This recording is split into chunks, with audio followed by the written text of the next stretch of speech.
that. What is digital advertising? Shift from the third party to the first party tracking and more.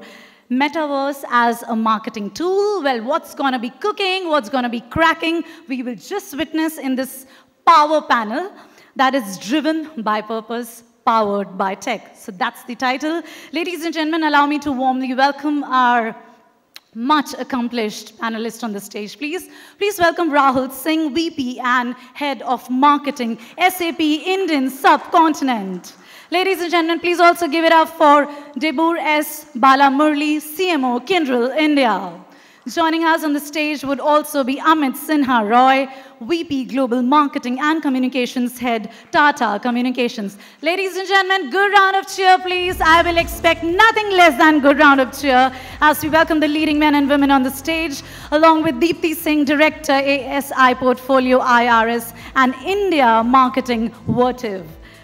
Well, warm welcome to our dear panel. Well, holding the conversations would be our befitting session moderator, Dr. Jacqueline Mundkur, founder and CEO, The Next Level's Business Advisory. And Dr. Jacqueline, with that, it's straight away over to you. Thank you.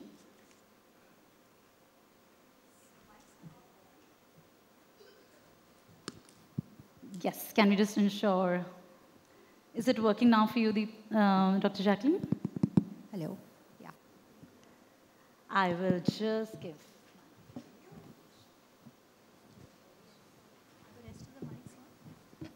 Check. Check. So lovely. Good morning, everybody. And yes, thank you for the kind introduction. So yes, I'm Jacqueline Mundkur, and we have a wonderful panel here, deeply experienced practitioners. And I think we're going to have an enjoyable 35 minutes. I've been told by the organizers that it's going to be slightly scaled down, but I promise you that these 35 minutes will add value to you. So first off, just to put a little context to this. So we have a very interesting topic, which is driven by purpose and powered by technology. So purpose-driven marketing is something that we all know, and how technology really will be playing a big role in enabling those objectives. So I will now introduce our panel briefly, and I'm going to be posing a few questions which I think they'll bring out their various experiences. So starting off with Rahul Singh. So he is VP Head of Marketing at SAP, and a person who told me that, listen, I'm a veteran here, okay? So, so you can be very clearly get a huge number of anecdotes and actually use cases which you can take back with you. I now have Balamurali. Balamurali is with Kyndryl, and he's moved, again, 2.5 years or decades, of deep experience. And B2B has been his forte, and he's going to be, he's with Kyndryl, and I'm sure he's going to be adding value to all of you here. I now move to Amit Sinha Roy. So Amit Sinha Roy has, yes, he's spent a lot of time in the B2B space as VP Global Marketing and Communications Head of Tata Communications. Now, what's very interesting about his profile, he says he's a storyteller, and I think the first speaker also talked very well about how storytelling really touches the hearts of our customers, and I think you can hear, extensively of how he's really been able to accomplish that in his, daily life. I now introduce Deepti. So Deepti Singh is Director of Portfolio Marketing at Vertiv. So in a space which is quite a cluttered space, how she adds value to sort of differentiating her company and their products so as to get success with their customers. So now I pose a question to you, Rahul. So you've been telling me about how you've spent a good number of years in this space, and you've been able to sort of have a bird's eye view of the various changes. How is that real, evolution taken place, and what is relevant for practitioners of today? Sure, thanks, Jacqueline. I started my career in the mid-90s, so that's what you were talking about. How do you introduce yourself? So if you've seen Jurassic Park, you might have noticed me there. It's been so long, and I still remember when I walked into that office, which was HCL, by the way, the first person I saw was Amit Sinha Roy, sitting right next to the door of that area where we used to sit. But having said that, I think these 25 years, I think, you know, the entire, at least I have been part of the B2B tech marketing space, so I can speak from that point of view, has fundamentally transformed, right? I still remember the knee-jerk reaction to any marketing or a demand generation problem was, let's do an event. And an event in those days would mean inviting your customers or prospects to an event would mean sitting next to a fax machine with a list of numbers, and you will invite people through a fax and hopefully wait for another fax to come through, which would be the RSVP. So from that day to today, when we're talking about the future of marketing being in the metaverse, I think it's been a huge evolution. And I remember Lenin, I think, was it Lenin? Probably Lenin, who said nothing happens for decades, and then there are weeks when decades happen. So, you know, this whole fact. First can relate to that, you know. So, no, the context there was, you know, this whole fax business of inviting people actually continued for the first 5 or 6 years of my career. Then I moved to another company, and that was the first time when the most rudimentary form of CRM came in. I still remember that company sent us to Bangkok for 5 days to train on that CRM, probably a training that would take an hour on video conferencing today. And then the next company, I saw that evolution of that CRM becoming slightly more sophisticated. There was more accountability in terms of, you know, how you spent your marketing money, et cetera, et cetera. But it was a very long journey from 1995, 96 till probably the middle of the 2000s. There was very little change. But in the next 5 years or so, those were the weeks when decades really happened. And today we are sitting here when we have some of the most sophisticated technologies available. It's ironic that I work for a company that offers many of those solutions across, you know, the entire customer journey, from, you know, customer engagement, where you can build sophisticated customer journeys at a very micro level, including transaction engines, which is, you know, for instance, one of the best kept secrets for SAP is its CX portfolio. Most of the e-commerce engines that you see outside of the Amazons and the Flipkarts actually run on SAP's Commerce Cloud. So fairly sophisticated e-commerce capabilities that are available today. And then the third pillar is really the what we call the personalization engine, right? Which is really, in my opinion, the future. And some of the stuff, the 7 principles that Josie talked about, yes, many of them talk back. Will hinge on personalization. Talk back to personalization, because consumers today are, like he mentioned, they don't want to be told things, they want to be involved. And that, I think, comes out of personalization. So there is a lot of technology now available. And I think the weeks where the decades will continue to happen, many of those weeks are still ahead. So we'll talk about that when we touch upon those topics in the discussion. Sure, thanks, Rahul. So moving to Amit, so taking off from what he said, you know, for decades nothing happened, and then suddenly everything sort of explodes. So do you have some of your, you know, opinions on how the contemporary customer is different, and how they're asking you different things today, and how you as a marketer have, you know, made those changes and strategies to maybe more relevant? So back in those days, you know, the whole story was trying to understand the customer's problem by speaking to them, right? The customer would tell us or ask, right? And we'd have conversations We try to find out what is it that they were looking for, and they would tell us some amount, maybe not the whole thing, and we'd figure it out. And then we would craft our solution.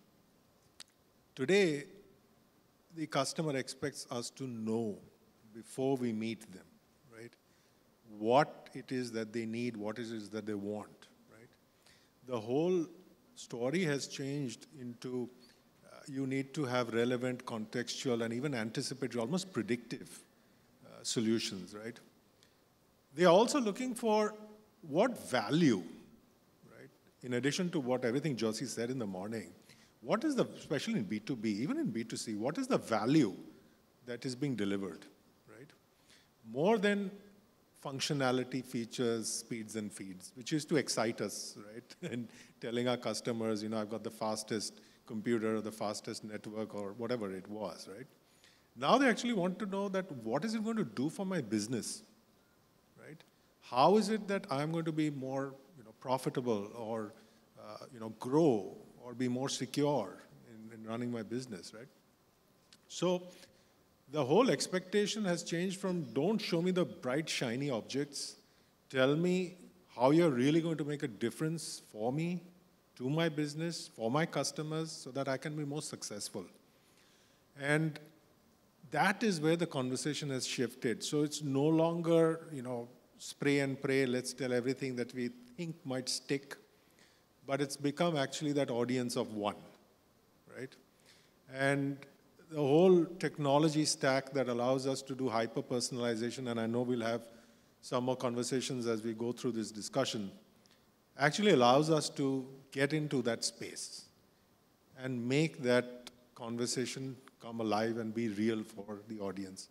So let me pause over there. I think that's where it's all changed from shooting in the dark, hoping that it hits, maybe it sticks, to now actually customers demanding that you better come with the solution up front, rather than come and ask me 20 questions. Yeah. So two significant takeaways is that hyper-personalization, of course, but how much of value you're adding to me, and you better know me before you come and meet me. Okay, so two big ones. So Dipti, would you like to take this conversation forward and probably tell us that how you have really made those changes in your strategy and therefore execution, and what are the other ingredients besides just having the best technology which your clients, which you can then sort of make that acquisition or value addition to customers? Thanks, Jacqueline. So we have been talking more on the customer-centric, and then we always see like adding value to the customers, or thinking about the customer expectations, bridging the gap between the customer expectations and reality. But have we ever thought about the internal revolution that is within the organization? How much is the marketing function coming out of the silos and bridging the cross-functional approach? So it's basically, in earlier days, we used to have a very mini or very lean marketing department, wherein events ate up the entire budget, majorly. Then we had public relations. We had hardly any money left for digital marketing. Today, if we expand our approach and see the focused collaboration, we have product, sales, supply chain, operations, engineering coming together for alignment of the tools, what we design, in terms of workflow or processes. So it starts with the vertical leadership, right? So a CEO and an IT coming together and aligning the objectives of the business organization in alignment with marketing. So this is how you evolve within the organization. Now, coming on to the customer expectations and bridging the gap between the reality and what they expect. Like 5 years before,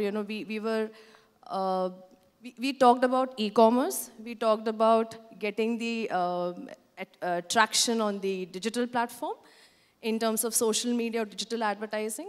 Now we go one step further and we talk about machine learning or artificial intelligence. We talk about metaverse. We make the world interesting for the customer, right? We create a real-time experience. We create a virtual environment. And with this, we create more and more interest. We grab more and more traction along with impressions, along with sales. So it's more of evolution happening both the places. It's a balance between the environment. I must say that this is how the organization should look at marketing per se. And if our CEOs are listening and have quite a good budget for marketing, so that we have defined budgets for digital, which is eating up the more and more money today. So evolution, though we say on the digital platform, comes from right from print or outdoor, what we used to do earlier, to the digital platforms today. But AL, ML, metaverse, e-commerce, these are the new, I can say, precursors in the marketing era, and I think each marketer is working really, really hard towards it. So according to me, that's the evolution which is happening in this era. Okay, I think nicely put, and one point which I'm going to be taking up from what you said was the fact that, for successful marketing campaigns, one needs everyone to be really, committed to it. And it just can't be the CMO or the CMO's team alone. And, all success comes in as to how the other functions of the team really synergize and allow that to happen. So thanks so much, Dipti. I'll just move to Balamurali. And Balamurali, please tell us now, over your 2.5 years, why do I say this every time, right? 2.5 decades, right? And you've been here, you've seen this, but you were mentioning very specifically as to how COVID or the pandemic really made this huge transition in the kind of challenges that come to you, and how you have really innovated or re-strategized to ensure that, you take your startup, which is a 19 billion startup, which is a dichotomy of thoughts, and actually move the needle forward. Thank you. I think first is, the post the pandemic, there is a huge profound appreciation to life itself. I think there's a huge shift that has happened in terms of how you appreciate life, and that is what it means to me as an individual, and what it means to me being collectively to work with others actually. So you are seeing these trends that are coming in across. I want more of my own space. I want more of my own things to do, my family first, and putting myself first, that has happened. And you also see that coming across of looking across for more profound opportunities that you see.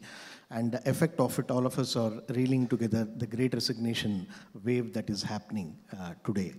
The industry is going through this churn, and therefore individualism is up to the fore, and therefore how we as marketeers come across and Amit talk said about segment of one. I think that's yes. That is one. And second one is, I think we are in a world of scarcity today.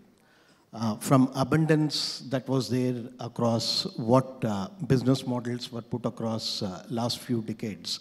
The world is seeing of scarcity, whether it is in talent, whether it is in raw materials, supply chains are disrupted today. And therefore, how do you actually, as a marketeer, look at fine-tuning your own value propositions? And what Josie just talked about, it is just not about the parity of differentiation. It's actually the profound value what you speak and what you create. What Amit also stressed upon, what you see, that is what is coming across. The third one is, I think we are heading into a world of, you can go anywhere and beyond, and which is the Web 3.0, the decade that we are in, the golden era of where we are in. Lot of questions still to be answered, and I think we are in this transformation age. But I think the overall market where it is going, we are thinking it might start after 5 years or 6 years. But the good news is it's already started. The metaverse is already here. We are seeing, especially in the B2B space, the industrial metaverse has taken off. Whether it is a BMW completely changing its manufacturing unit into a completely metaverse studio. The engineers can go and hack across, learn their entire model of how they put together. I think that's already there. Accenture has been in the news on converting all their offices into metaverse, and their new way of working is all about the hybrid model is metaverse plus working from home plus working from office. So the world has completely changed. So there's a huge opportunity that we are getting into. And the last but not the least is, Josie talked about the value of data, both rational and emotional. I think what's coming across is truth is the only way, only currency for doing business today. When I say truth, it is actually the truth of powered by data and AI, right? That is the truth. And especially from a customer perspective, you are looking at the data that is there, that the clutter of the real news versus the fake news that is there. And as a marketeer, for me, the takeout is, how do I actually converse? How do I be authentic? And how do I actually add value? That is something that is coming out very starkly for us, actually. It's very interesting. So, you know, you had a contradiction of sorts, which I picked up as you talked about truth, which is reality. And you also brought in the metaverse, right? And we all know that there's a lot of buzz around this, again, quoting Amit here, new shiny object, right? But I think I'll move to Amit to probably say that, you know, how can you, I'll bring in this metaverse now. I mean, Balamurali has touched upon it. I thought I'll bring it in later part of the conversation, but I think I just do it just now. So where do you think that, for us to be successful as marketeers, so marketeers to use the metaverse as a marketing tool, to reach customers, build brands, do acquisition kind of outcomes or whatever, I mean, value addition, retention, whatever that we would aspire to do. Do you see how it could be used? So I think the possibilities are limitless, right? When we look at the precursor to that, which is AR, VR, right? And metaverse actually allows you to enter that space and interact, right? Think of the possibilities of demos, of meetings, of customer use cases, customer references that we do. Even say a visit to our experience centers, the customer experience centers. All of this can be done, right now, whichever companies are looking at it through the metaverse, right? So you can actually have the customer or the prospect experience the product or service or offering, maybe even in some cases, almost use it, like a digital twin, and be able to then make up their mind much faster, and also take the right decision at the first time, right? So, for marketers to be able to embrace this platform, to be able to leverage it to the hilt, I think one of the main things that we will need is the content, right? It's good to say metaverse, and most of it is right now in the gaming space. Yes, of course, there are companies that are putting it into manufacturing, putting it into work. I just saw MG, they're talking about the metaverse here in India for the automobiles. At the end of the day, we think of marketing, and we started with the events, right? We talked about how we have all evolved. To get the right content for marketing into the metaverse to ensure that it is something that makes sense for the prospects and the customers and they derive value out of it, is what is going to make the big difference, right? So that it's just not another gimmick, but it actually is something that helps the customer understand the product, the service they're offering, and then be able to make up their mind on whether they need it or not. Okay, thank you. Rahul, I'll extend the same thoughts which probably we've started with Balamurali and then taken up by Amit. In terms of the metaverse, too soon, all hype, are we ready for it? Do we have infrastructure? And in the interim, what do we do?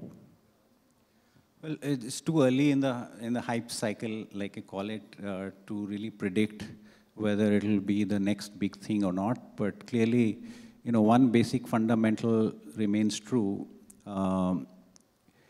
Marketers and businesses will go where their audiences are, right? And there is enough research available to show that the Gen Z is already spending a lot of time in the so-called metaverse,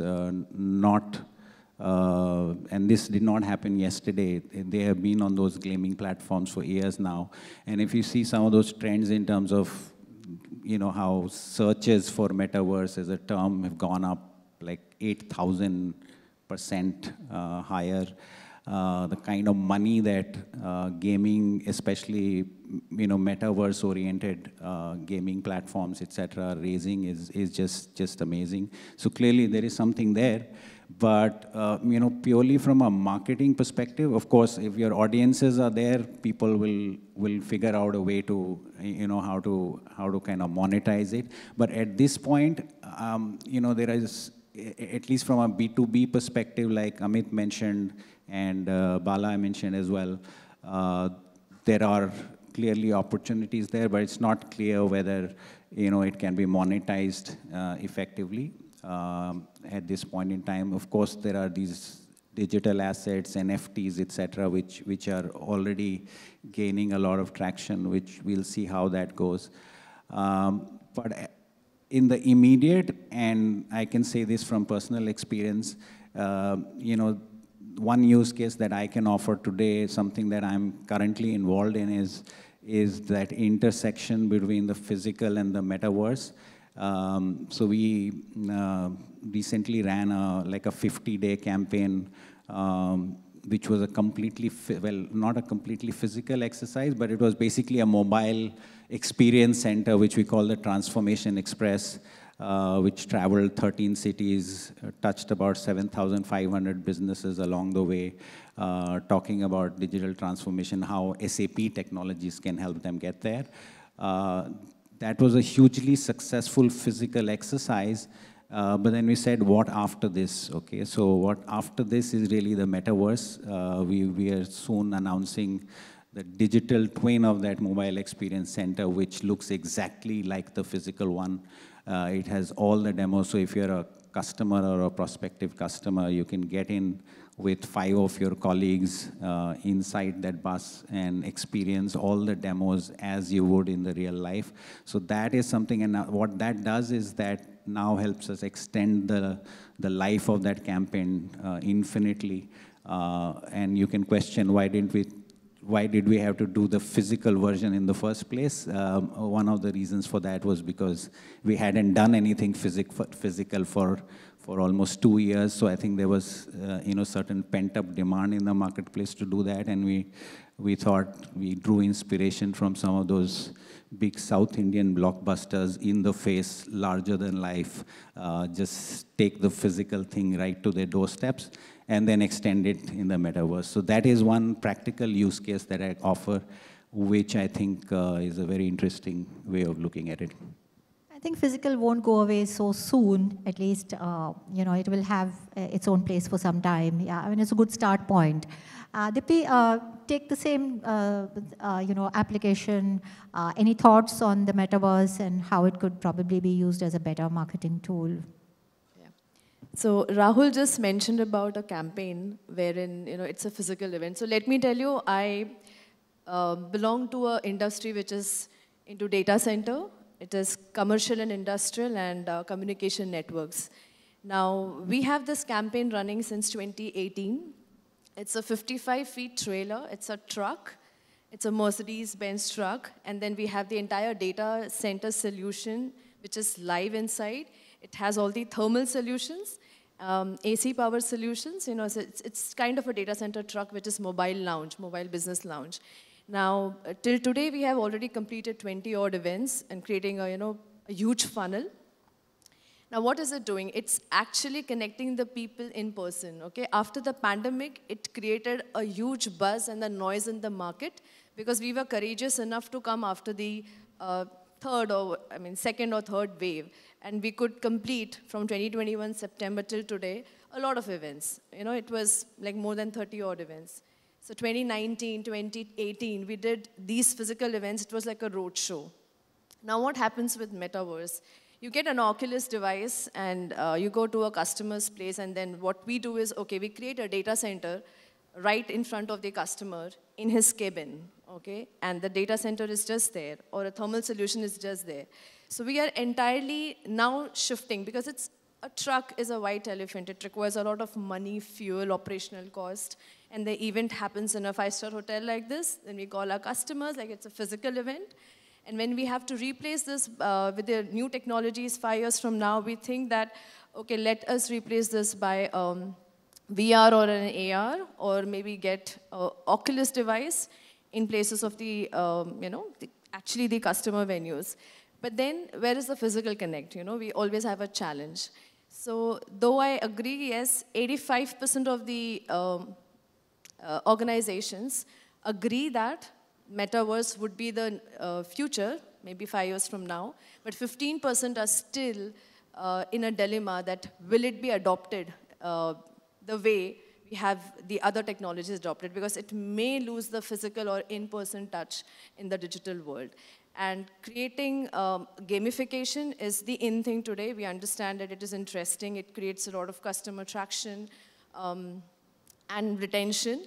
But it also loses that in-person, touch or the contact with the customer, or it's just a digital platform you push to the customer. So it's again a healthy debate. So metaverse is the new era or not. But yes, for certain product categories and for certain solutions, I think it works really well. Gucci did a Roblox game recently, and it created a lot of buzz in the market, a lot of traction, and there was a lot of sales as well through the Roblox game because of the millennials and Gen Zers, using it. So it'll be, it's good to say that we do not know the future of metaverse right now, but yes, maybe 5 years or 10 years down the line, we may have a clear picture. So I'm sure about a year down the line, we'll be a little more refined as to where it can really be used.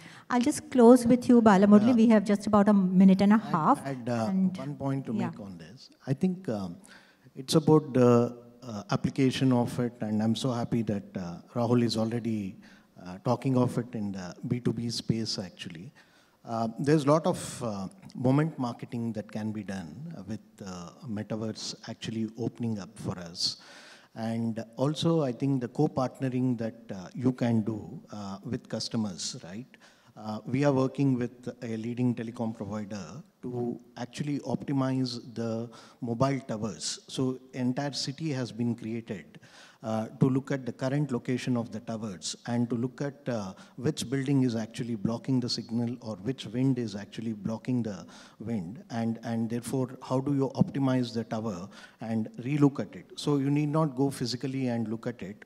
What Reliance did about a couple of years back of having 5,000 networks in a week actually, and it is possible to even beat that number to 10,000 towers that can be put across. So it's about how you co-partner with it and how you actually bring it alive. And as marketeers, I think there is a lot of fun to leverage this and do a lot of moment marketing. It's already happening in the B2C space today. Thanks so very much. I'm glad that we are, concluding this conversation with grounding it in money, and grounding it in the fact that, we ultimately don't run NGOs, we have to make money, and all tech initiatives finally have to deliver at the bottom line. And ROI is something that any CFO worth its salt will always want to, get assured to before he signs your business case. But thanks very, very much for all four of us. We've just moved past our time, and I didn't even realize that we've up the 35 minutes that we were allotted to. Thank you so much, Dipti. Thank you, Amit. Thank you, Balamurali. And thanks, Rahul. Wonderful to have interacted with you this morning. Thank you.